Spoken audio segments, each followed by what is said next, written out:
It's been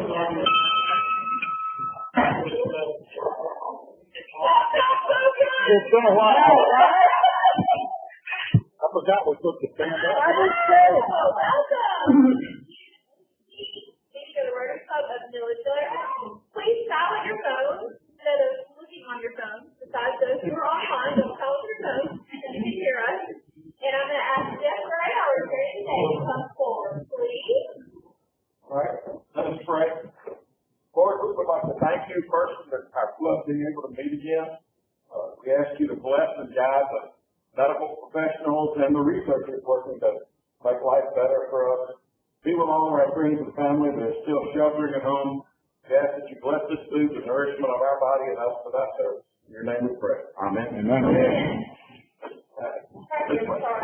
ahead. Pledge allegiance. I pledge allegiance to the flag of the United States of America and to the republic for which it stands, one nation, under God, indivisible, with liberty and justice for all. And the four-way test. First, is true. Second, is fair all concerned. Third, will fulfill goodwill and better. Fourth, be beneficial to all concerned. Yes, it is so fun to be here with all of you. back. So welcome back, and welcome everybody who's tuning in and watching us on WebEx. We're glad that you're able to join us as well. So thanks to Joe for getting that all set up and continuing to be the technological rock star that he is. You'll notice we didn't do a target on 50-50 drawing. Don't want the packs and all that to be custom hands and all that. So we'll hold off on that for a couple of weeks. Joe's taking attendance, so thank you for that. But I would like everybody to reach into your pockets and grab any kind of change or dollar bills that you may have that's only your touching it and put it in the cart bucket on each of the tables. Those are coins for Alzheimer's research. And although we don't have an amount or bulletin listed for like what the cart fund was last week, last year, whatever, I picked the perfect number of 19. So I would like to I want 4 people to match $19 since we have not met. All right, Jeff, Eric, Connie, Eric. Did I have another one? Lacey. Poor William. Thank you. So much. William, do you have any prayer requests besides your yeah, right?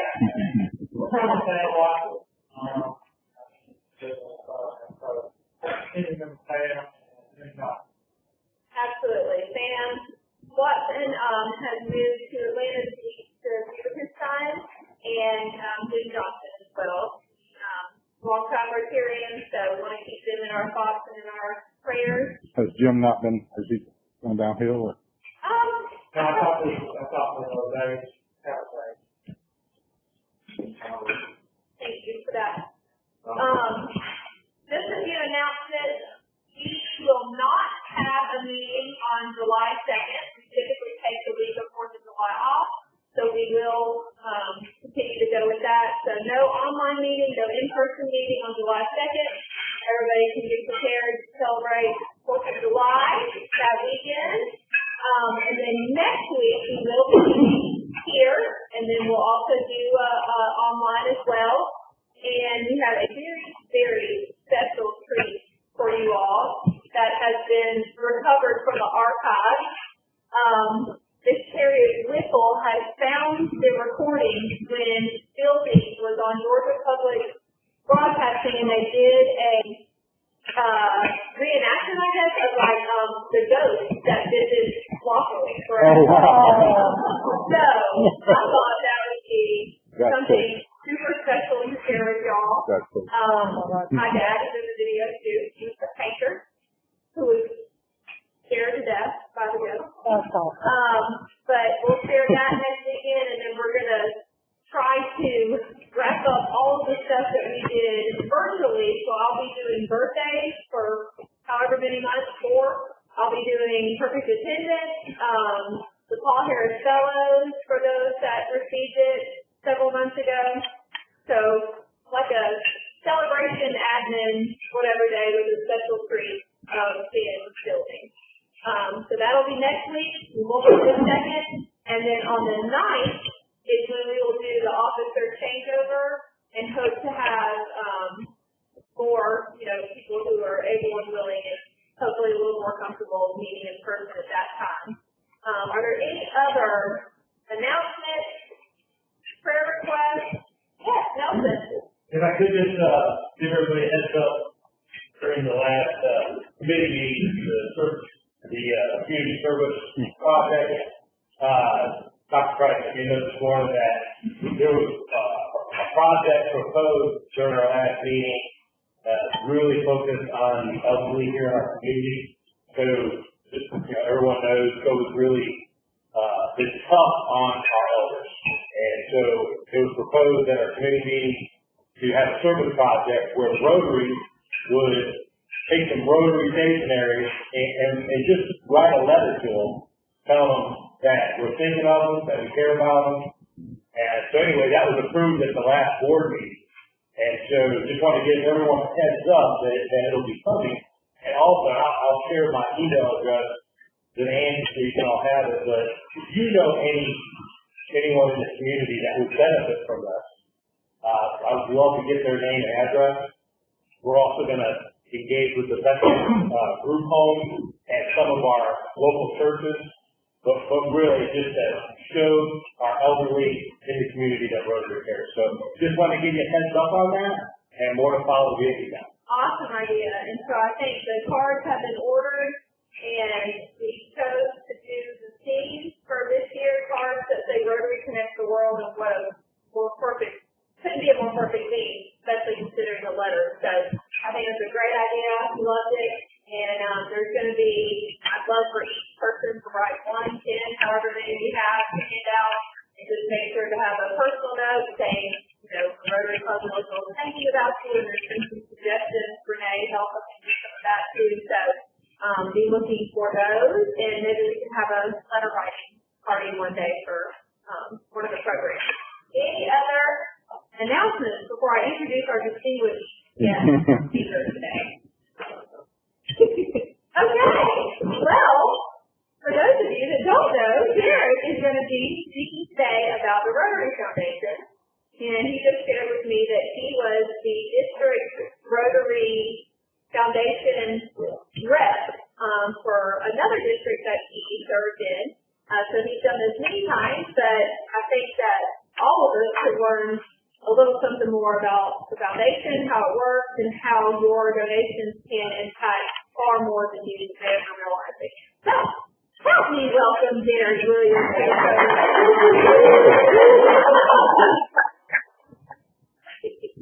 Yeah, the best news, I don't know if she's online or not, but the best news is Renee is not here in the building. Correct. But it's probably been messed up. I want to talk to you guys today about something that really has generated a lot of passion for me, and I want to do it in a little bit different way than maybe you've heard about it before. There's a lot of things you can hear about the foundation, the way it technically works, and all that kind of thing. But I want to do this in a way that hopefully is going to generate a little more passion personally for you guys, or how you feel about the foundation, what it does. Because I know, like with any other Rotary Club, and I've done this in front of a lot of Rotary Clubs years ago, hence some of my statistics have got a little data on them. That's okay. They're not, the situations that I'm talking about certainly aren't any better today. But I realize that in this club, we've got members who've been doing this who've been Rotarians for 40 or 50 years, and we've got Rotarians in our club who've been doing it maybe 50 days. So there's a lot of, it's sort of spread out as far as what people understand about it, what they know about it. And I know that in this club in particular, we've got some super energetic, dedicated foundation people. We've got some, I don't know if we have a major donor in the club. We're getting close with one, and we've got some Paul Harris plus numerous. So I know people have been giving in the past. And, but then some of you have yet to be enlightened to the joy of the foundation giving. So in an effort to keep, both groups are represented. So in an effort to keep them boring, either group in the next few minutes, I want to take kind of a foundational and a focused look at what I believe is the most effective part of the foundation. One of my favorite Old Testament Bible stories is the story of young King Josiah. A young guy named King of Judah. He was 8 years old. Later, when he was only 26, well into his reign, he was doing a cleanup of the temple and straightening things out, and they ran across, the guys who were doing the cleaning ran across the book of the law, the old book of the law that had not been dusted off in quite a few years. So they brought it to him and said, hey, what do you think? We found this thing. He was astounded and amazed at how far they as a culture, the people of Judah, had gotten away from this initial law that God had given them. So he orchestrated one of the great turnarounds, because they were not doing well at the time. He orchestrated one of the great turnarounds in biblical history, or all history really, of the people of Judah, when he got everybody together and said, let's look at these foundational laws, these things that we're supposed to be the basis of what we do. And he made everybody re-pledge themselves to that covenant. And he did it by going back to the basics of what they were supposed to be doing, and God turned around and blessed the people of Israel. So, fundamentally, what I want to do today, for the sake of both the established Rotarians and the ones who don't know a lot about this, is to go back to the basics of the Rotary Foundation. Now, if you've been a Rotarian for a while, I want you to do me a favor. I want you to sort of drop your preconceived notions of the foundation. There are all kinds of discussions that have gone on in the past, and will continue to go on, about the ambassadorial scholarships and how much money is being spent over here, and then there's this ongoing argument among Rotarians of, well, we'd love to be able to help people in Zaire, just prospering in our own community, and how much you do it here. Forget all those preconceived notions for just a few minutes. And let's look very simply at the great needs that are out there and what I believe makes the Rotary Foundation very uniquely equipped to handle all that. All right.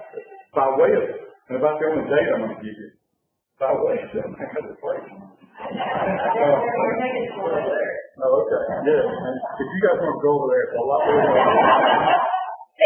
Most of you know that the foundation, if you do have any history at all, Rotary, you know the foundation was founded in 1917 by Art Swamp, who was the sixth president of Rotary International, and the convention that it was founded, it was introduced at was in Atlanta, which is why we had the Rotary International Convention in 2017, the 100-year anniversary of the foundation. Art Swamp proposed the creation of, and this is the technical word, an endowment fund for Rotary for the purpose of doing good in the world in charitable, educational, and other avenues of community service. I heard a lady from Aflac speak one time when I was down in the Columbus area. And she thought, and she was just did a great job. She was talking about what was going on. And the comment she made that always stuck with me was she was talking about the performance of Aflac as a company and financially how they were doing. She said, so we're doing well. The question is, are we doing good? And that's always, that concept has always struck me. When I think about Art Swamp, what he was trying to do, this was for the purpose of doing good, not doing well. And there's some absolutely amazing things that go on with the foundation, the Rotary Peace Fellows, the old ambassadorial scholarships, even the effort to completely eradicate polio. Certainly a huge thing. But here today, I want to concentrate on that idea of doing good. Just the idea of doing good in general. Are we doing good? Let me share, and again, these are a little bit dated. Let me share a few mind-boggling statistics. Worldwide, 884 million people lack access to safe work, and 2.5 billion lack basic sanitation. More than 4,200 children die each day.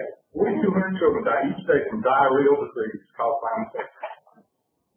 20 million children under age 5 suffer from wasting or becoming undernourished each year. As many as a billion die.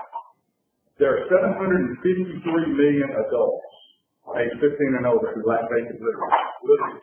753 million. And about two-thirds of those are women. There are about 9.2 million children under age 5. 9.2 million children under age 5 die each year from preventable disease. 40% of those, 3.7 million, occur in the first 28 days of life.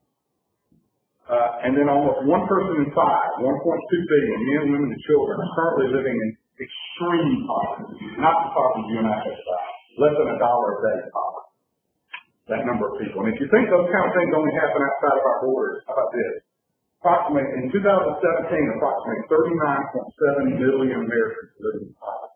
And according to the Associated Press, experts believe that 2009 was a huge year, saw the largest single year increase in the U.S. poverty rate that the U.S. government can calculate in 59. Now, there are a lot of ways that we as individuals, we as human beings, not just Rotarians, human beings, can respond to it. Okay? One is to say, you know, I understand that task is insurmountable. I've got my world I got to live in, I got to take care of my kids, I got to do my thing, and I hate it. But there's not much I can do about it. You can also decide that, you know, like I said, we have enough problems of our own, somebody else is going to have to do something about it, maybe somebody will. We care enough to hope something gets done, but it can't be us. And again, that kind of an easy position to take since so much of this isn't happening in our backyard. But think about it this way. Richard Stearns, president of World Vision, wrote a book about 10 years ago called The Hole in Our Gospel. It's a great book. And he explained it like this. He said, imagine one day that 100 passenger jets crash in the United States and 26,500 people were killed. One day. Then imagine that happened the next day, and the next day, and the next day. Can you imagine what kind of uproar there would be in this country? What kind of fury would be going on? Well, again, every day worldwide, 26,500 children die. It happens every day. And we have the choice to look the other way. Or we can consider ourselves blessed that we have what we have and do what we can to try to help others. And deep down inside, we're truly Rotarians. I think we should fall into that last category. When I came to Milledgeville, one of the first things I did was look into Rotary because I knew the members of Rotary. I didn't know you individually, but I knew who was here. The movers, the shakers, the people who cared, the same people that I was going to see on the chamber board or you know, at the hospital fundraiser or the Cancer Society dinner, same people that I was going to see at all those events were going to be sitting in this room because they're Rotarians. And I knew that was going to be the case. They'd be the people that get called on when somebody needs them. So with all that said, what does that have to do with the Rotary Foundation? It's really very simple. What I'm here today to tell you, and this is what I want you to understand, well, let's think in more than anything else. What I'm here to tell you, or really remind you, I've done this before, is that an annual contribution to the Rotary Foundation is probably the simplest and yet the most effective way that you can help others. And that sounds like a bold statement. I know it is, but I think I can back it up. Okay? An annual contribution to the Rotary Foundation is probably the simplest yet the most effective way that you can help others.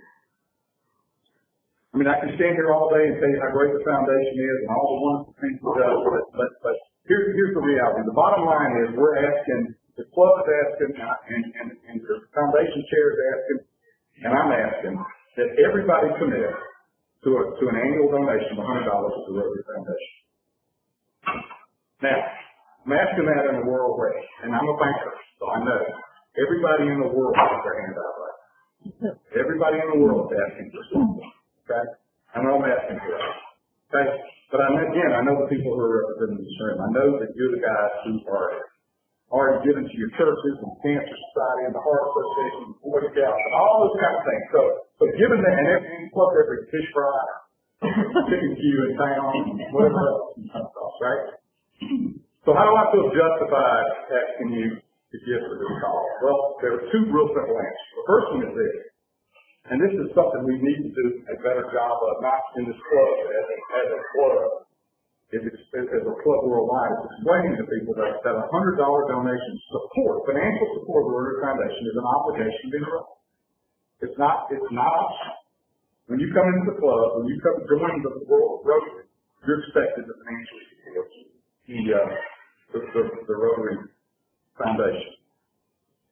It's literally our way of putting our money where our mouth is when we start talking about service. Okay? But for those of you who need more reason than that, and this is the part I want you to take with you, burn into your brain. This is possibly, in my opinion, it is definitely the best, most efficient $100 that you can get when it comes to charity giving. And why is that? Well, the foundation has a world of resources. It has incredible financial advisors who invest our donations to create additional income. Then through the tremendous purchasing power of the Rotary Club, things that would cost us dollars end up costing pennies. And that's the part I think we miss sometimes. Let me give you an example.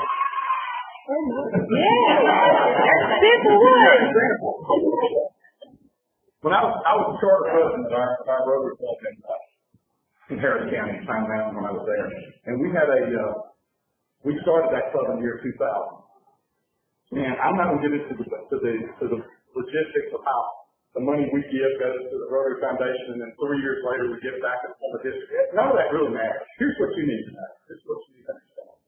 1 year, in our first year of Rotary, we gave, as a club, with our 16 members, a whopping $250 to the Rotary Foundation. Okay? 3 years later, we got our first district grant. We decided to spend some money. Well, I'm not sure. I know different districts do it different, and it doesn't always get multiplied like this. But there's always some element of money, and you get back more than you gave. General rule. There was an organization in Harris County called FOCUS, Fellowship of Christians United for Service. A great organization. One of the things they did, their big annual project is without Thanksgiving meal for those of us fortunate in Harris County area. So we agreed to partner with them. Okay? So that particular year, we had given $250 to Rotary. We got back a district grant of $1,200. Still not a lot more. Okay, but we got back $1,250. But we went to FOCUS and said, what can we do? And if you know anything about district grants, you know you can't just give people money. You've got to actually buy something. So FOCUS said, well, we'd love you to help, but the problem is we have to be the ones to buy from the Chattahoochee Valley Second Harvest Food Bank. And you can't really buy from them. And I said, well, let me make a phone call. So I called, basically the power of Rotary got us in the foot. They said, well, we understand you're going to be helping out FOCUS, you're going to be doing all this stuff. So they said, all right, we can live with that. So we will provide you with invoices for what you buy from us. Make a long story short, here's what happened. Rotary sent us back $1,250. Again, FOCUS didn't have anywhere near the purchasing power that the Rotary Foundation does. But basically we used that to buy food we used that, and we took our manpower and distributed food. We bought food that had an estimated retail value of $14,356. I want you to hear this. We took $250 and turned it into $14,000. Okay? Now, that is the power of the dollar foundation. That's where the rubber meets the road. Now, when you say, let's go to the big scheme of things.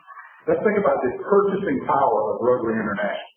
Consider how many doctors, how many lawyers, how many engineers that are Rotarians who volunteer their time to go on mission trips. That's basically what they are. I mean, they're Rotary trips, but they're basically mission trips.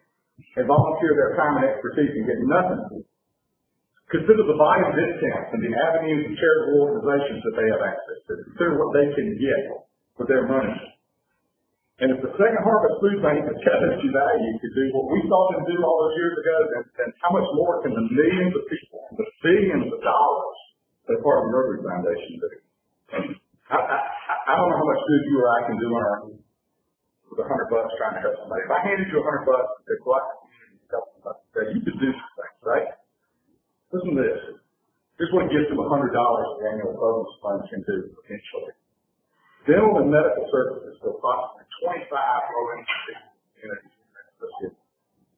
$100 can provide 3 cataract surgeries. It's about 15 packets of teaching materials for schools in Costa Rica. It can feed a family in India or Pakistan for 6 months. $100. Okay? It can bring clean water to 600 school kids in Africa. Mosquito nets for 35 homes to help prevent the spread of malaria in Bangladesh. The food necessary to improve the nutrition of 20 severely undernourished children in the Philippines. If a club with 25 members literally met its goal of $2,500, $100 per person. There's 2 things we worry about in Rotary. You'll hear it all the time. E-raise. Every Rotarian every year and $100 per capita. So that's what we're shooting for. Is every Rotarian give $100. If you did that with a club of 25, that would provide cleft lip and palate surgery and rehab for 25 children. $100 a pop. How do you do that? Well, you do it because the doctor's getting is down there volunteering their time. They're doing that. You get it because the sports staff's down there. You get it because Rotary International can buy medical supplies at pennies on a dollar based on what we can buy. $1,000 to put in a water well and change the life of an entire village. Give them accessible clean water, suddenly schools will appear because children might spend all day running this water. The very simple fact is that the Rotary Foundation, by virtue of its presence around the world, buying power, can multiply what little we give in raising this country.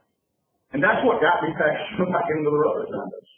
The fact that you can, there's no way, when I write that check for the Rotary Foundation every year, or now do my online contribution, there's no way I can do anything close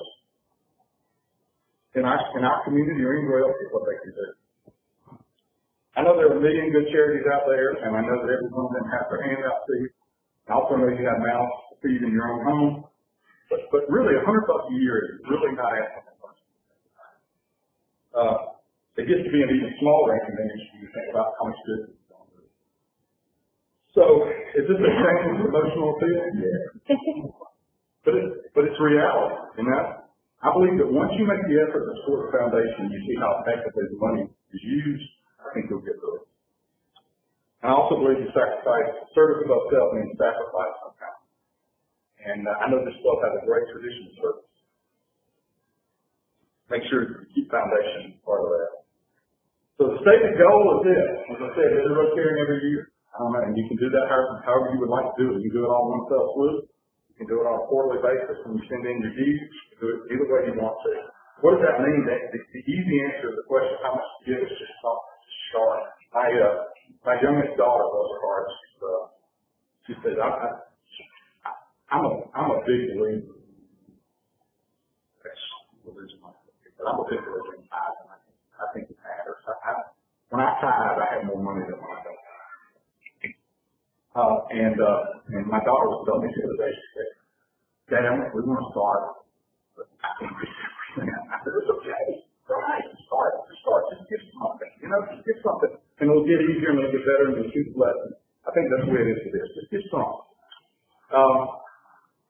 If you've never given, how do you do it? Well, it's really, really simple. Everybody in here should go on and do it on Rotary International, mylocally.org, I think is the way it's set up. You should set up your own personal Rotary account online. You have access to it. You set up with a username and a password. You've got all the history of your foundation giving. You can give online. It's very easy to do. It'll get attributed to the club and to you the way it should be. You can also write a check to the Rotary Foundation. Give it to that guy out there, the other guy in the blue shirt. I'll take it too. I can take it too, but the problem is I got to give it to all them so they can afford it. If your check is payable to the Rotary Foundation, you can also write a check to the club, but it makes it a little more difficult when you do that. You still will get your credit for it because we'll donate it on your behalf and you'll get a charitable contribution if I itemize it for tax purposes. But it makes it a little more difficult when you write it. But the easy way is just to go online and make the donation. So, and then our foundation chair has access to the contributions that are made and how he keeps up with all that so that we have a chance to reward you when the time comes. So Bill, do it that way. You can access the numbers for making the contributions. It'll show up down there. When we go out there and look, you can see who's contributed. There's a club report, and I was playing Mr. Chair, there's a club report that has every single member listed, and by each Rotary year shows what contribution was. So you can look at the current year and see who's given it, who hasn't given it the current year. Rotary year ends June 30th, so that's just so you know. If you give in on August 1 and again on March 31st, you just gave in the same Rotary. Now, for tax years, it's the same Rotary. That's the website. Yeah, just you go to Rotary.org, and there is I think there's a tab for My Rotary. And under My Rotary, you can set up a personal account. And you will need your club, your member number, and your club number. Those are on, you can get it from one of the officers, it's on the database, and maybe on the DACP database. It is. So you can get it there, or actually it's on the label on your Rotary magazine. Has your member number. Go You'll need to put that information in the first time, but once you do that, you have access to all your giving and everything. So well, that's it, really. That's kind of, that's the shameless plug. I really didn't come here today to tell you guys anything you can already know, probably. I just want to encourage you and try to get you motivated to make the regular giving to the Rotary Foundation something that's part of your Rotary experience, because I think it's a big part of it. And as I said earlier, I'm absolutely convinced if you really get your heart and mind around the effectiveness of what the foundation can do with the dollar, I don't think you'll have any choice but to participate. So we have a great record of participation. For those of you who are new to, those of you who have been given to the foundation for a long time, thank you for what you do. For those of you who have yet to experience the joy, we look forward to having you part of the deal. All right? Thank you, guys.